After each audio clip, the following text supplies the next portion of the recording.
नमस्कार जय हिंद दोस्तों, स्वागत है एक बार फिर से आपका आप यूट्यूब चैनल स्टडी नेट पर। दोस्तों, चर्चा में था अतिथि शिक्षकों को शिक्षा विभाग में शामिल किए जाने हेतु और फाइनली एक और समीक्षा के साथ इस वीडियो के साथ आप सभी को संतुष्ट करने का प्रयास करेंगे। और दोस्तों, यह एक बार पुनः अपने निजी अनुभव के आधार पर यह वीडियो दे पा रहे हैं, क्योंकि यहाँ पर काफ़ी ऐसे अतिथि शिक्षक हैं जो टीटी परीक्षा अनुत्तीर्ण है, तो काफ़ी ऐसे भी अतिथि शिक्षक हैं जो पात्रता परीक्षा किसी अन्य वर्ग में अथवा विषय में क्वालिफाई हैं, तो अध्यापन कार्य किसी अन्य वर्ग या विषय में करा रहे हैं, तो उनके लिए क्या कुछ स्थितियां बन सकती हैं, उसके बारे में एक अहम समीक्षा करने वाले हैं। और यहाँ पर अपने अनुभव आधारित महत्वपूर्ण वीडियो आप तक लेके आए हैं। और जैसा कि आप जानते हैं कि सही व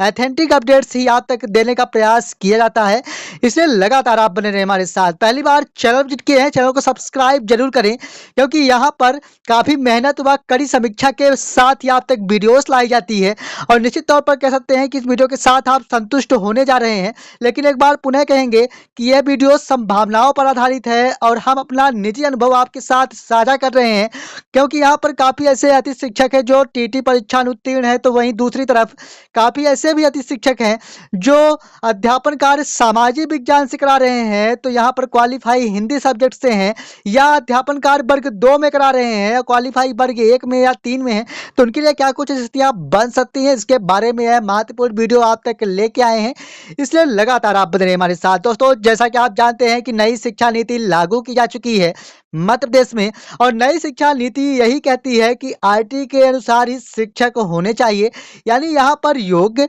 शिक्षक, नियमित शिक्षक व प्रशिक्षित शिक्षक रखा जाना कंपलसरी रखा गया है नई शिक्षा नीति के अकॉर्डिंग। और यहाँ पर योग्य शिक्षक कब कहलाएंगे, जबकि प्रशिक्षित हो और साथ ही में व्यावसायिक योग्यता धारी हो और साथ ही में अन्य जो अर्हताएं हैं वह पूरी करते हो। दोस्तों, इसके साथ मैं बात करूं तो यहाँ पर स्कूल शिक्षा विभाग में भी शामिल किए जाने की बात कही गई थी, जिसके लिए हम वीडियो आप तक लाए थे। और दोस्तों, अगर स्कूल शिक्षा विभाग में अतिथि शिक्षकों को शामिल किया जा रहा है, तो उसके लिए कुछ नई योग्यताएं निश्चित तौर पर ली जाएंगी। उसी के अनुरूप आप सभी को यहाँ पर स्कूल शिक्षा विभाग में शामिल किया जाएगा। दोस्तों, इसके पहले भी हमने कहा है कि आप सभी को कोई भी जो लाभ है आपकी योग्यताओं या अनुभव के आधार पर ही दिया जाएगा। और दोस्तों, लगातार हम यही बात कहते आ रहे हैं। अब दोस्तों, यहाँ पर देखें तो पात्रता परीक्षा अनुत्तीर्ण अतिथि शिक्षकों के लिए, साथ ही में टीटी अन्य विषयों में उत्तीर्ण शिक्षकों के लिए, साथ ही में टीटी अन्य वर्ग में उत्तीर्ण, यानी वर्ग 1 में अगर आप अध्यापन कार्य करा रहे हैं और वर्ग 2 में क्वालिफाई है, वर्ग 1 में नहीं हो पाए, तो यहाँ पर कुछ समीक्षाएं हैं जिसके बारे में अपना निजी अनुभव यहाँ पर दे पा रहे हैं। दोस्तों, सबसे पहले अगर हम बात करें तो यहाँ पर आपको अपना कीमती सुझाव देना होगा कि जितने भी पैनल आपके साला में बनाए जा चुके हैं मेरिट आधारित, अगर उन सभी पैनल के आधार पर ब्लॉक 22 या फिर जिला 22 आप सभी को स्कूल चॉइस फिलिंग करने का मौका दे दिया जाता है, तो क्या आप इस मौके से संतुष्ट होने जा रहे हैं अथवा नहीं, कमेंट बॉक्स में जरूर बताइए। दोस्तों, सबसे पहले अगर हम बात करें आपके साथ, तो टीटी परीक्षा उत्तीर्ण अतिथि शिक्षक जो वर्गवार हैं, तो यहाँ पर कुछ इसी प्रकार की स्थितियां देखने को मिल रही हैं। दोस्तों, यहाँ पर देखें तो क्रमांक के साथ वर्ग 1, वर्ग 2 और वर्ग 3 की स्थितियां देखें तो स्कोर कार्ड में एक एग्जाम्पल के तौर पर समझें कि अभी आपको 165 वर्ग 1 के साथ, वर्ग 2 के साथ 170, तो वर्ग 3 के साथ 89 अंक यहाँ पर प्रदर्शित हो रहे हैं। अब आप सोचिए कि अगर आप वर्ग 2 में पढ़ा रहे हैं या वर्ग 3 में पढ़ा रहे हैं या वर्ग 1 में पढ़ा रहे हैं, तो यहाँ पर आप अगर वर्ग 1 में ही पढ़ा रहे हैं और यहाँ पर 100 अंक इसके लिए वर्ग 1 के साथ आप क्वालिफाई हैं, उस स्थिति में ऐड किए जाते हैं। चूंकि आपने 5 सालों तक कार्य कर रखा है, इसलिए 4 गुणे 5 बराबर 20 अंक यहाँ पर निर्धारित किए जा रहे हैं, जिससे कुल अंक आपको 285 अंक मिलता हुआ दिखाई दे रहा है, जिससे आप चयनित है, जिस पर आप काम भी कर रहे हैं। कहना ये है कि अगर आप वर्ग बार उत्तीर्ण है, यानी वर्ग 1 में पढ़ा भी रहे हैं और वर्ग 1 में आप परीक्षा भी पास हैं, तो यहाँ पर 285 अंक आप सभी का स्कोर होने जा रहा है, जो कि सबसे अधिक आपका स्कोर होने जा रहा है। इसके साथ और भी देखें तो अन्य वर्गों में काफ़ी ऐसे आदि शिक्षक हैं जो कार्यरत हैं और यहाँ पर परीक्षा किसी अन्य वर्ग में क्वालिफाई किए हैं, उनके लिए क्या कुछ स्थितियाँ बन सकती हैं, इसके बारे में भी स्थितियाँ स्पष्ट करने का प्रयास करेंगे। सबसे पहले मैं बता दूं कि यहाँ पर सेम स्थितियाँ हैं, लेकिन चूंकि आप वर्ग एक में यहाँ पर कार्य कर रहे हैं यानी चयनित हैं और वर्ग एक में यहाँ पर आप 0 अंक पाए हैं, यानी अगर आप टीटी अनुत्तीर्ण हैं तो आपके अंकों में 0 अंक शामिल किया जाएगा। तो अगर उस स्थिति में देखा जाए तो चूंकि आप 20 अंक अनुभव आधारित है, 165 अंक आपके स्कोर कार्ड में है, तो 185 अंक बन रहा है। लेकिन अगर देखा जाए तो आपके पैनल में शामिल अन्य जो अभ्यर्थी हैं जो कि वर्ग एक में ही हैं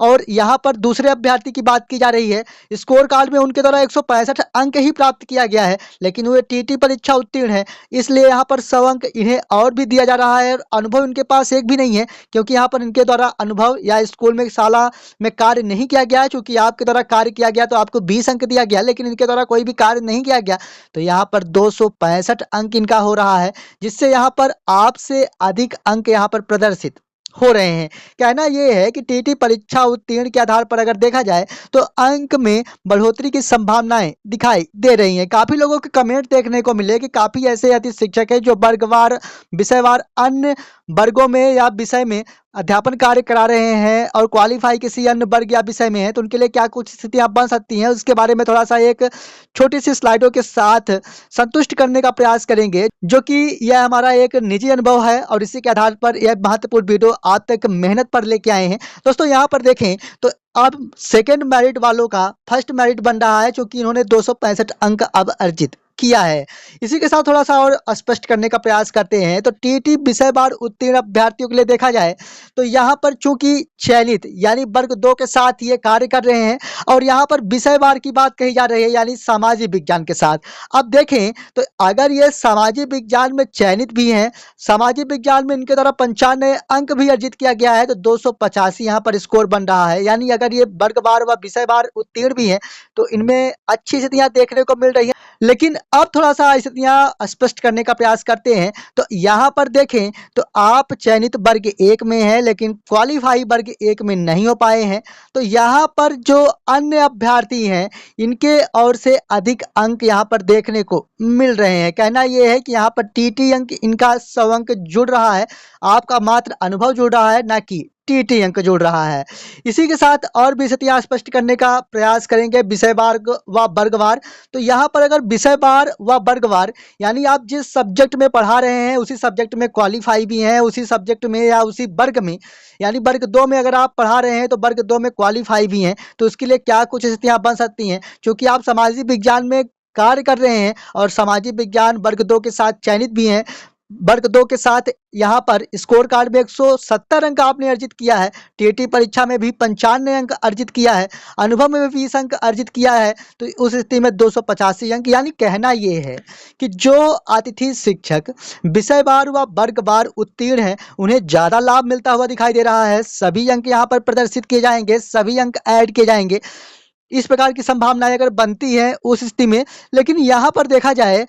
तो और भी स्थितियां स्पष्ट करने का प्रयास करें तो अगर विषयवार व वर्गवार अगर अनुत्तीर्ण हुए हैं अतिथि शिक्षक, तो अगर देखें तो वर्ग 2 में अगर कोई अतिथि शिक्षक क्वालिफाई हैं और वर्ग 2 में अध्यापन कार्य करा रहे हैं यानी चयनित हैं, तो यहाँ पर टीटी का 0 अंक दे रहे हैं, जबकि 20 अंक अनुभव आधारित है जिस पर 190 अंक हो रहा है। और वहीं पर सेकेंड मेरिट के साथ देखा जाए तो चूंकि इनका टीटी परीक्षा उत्तीर्ण अभ्यर्थी हैं तो इसलिए इनमें 100 अंक टीटी परीक्षा उत्तीर्ण के मिलते हुए दिखाई दे रहे हैं, अनुभव के 0 अंक मिलते हुए दिखाई दे रहे हैं, तो यहाँ पर 270 अंक होने जा रहे हैं। तो इस प्रकार की स्थितियां बन रही हैं। इसके बाद क्या कुछ परिणाम या निष्कर्ष है इसके बारे में देखें तो वर्गवार व विषयवार उत्तीर्ण अतिथि शिक्षकों को अधिक लाभ मिलता हुआ दिखाई दे रहा है, क्योंकि उनके टीटी परीक्षा हो या अनुभव हो और उसी